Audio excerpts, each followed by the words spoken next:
5 days lang ako nag-take ng Quantumin Plus. Actually, 5 drops lang a day in a glass of water yung tinitake. Pero may na-notice na akong kaibahan. Noon kasi hindi ako regular na dumudumi. Every 3 days once lang ako. Minsan pa nga more than pa like that.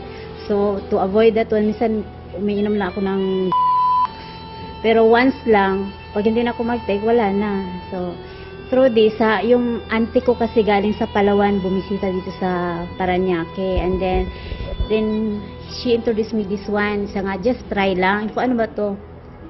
Then, actually, I'm afraid. Sige, 5 drops lang, like that.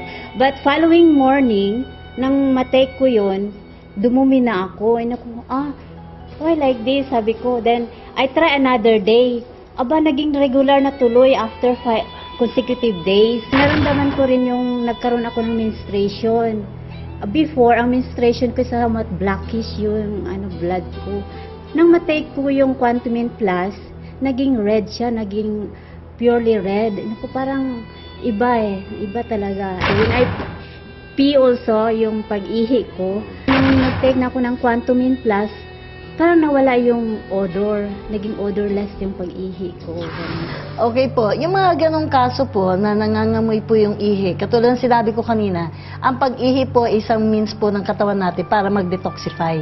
So marami po yung chemicals na nakakain na sisinghot na gagamit natin na inilalabas po sa ihi.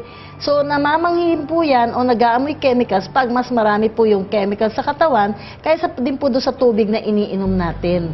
So doon pa rin po, pag maraming chemicals na dumadaan po doon sa pantog, doon po rin tayo nagkakaroon ng mga problema at nagiging mas prone po tayo sa mga infection sa ihi o yung tinatawag natin na UTI.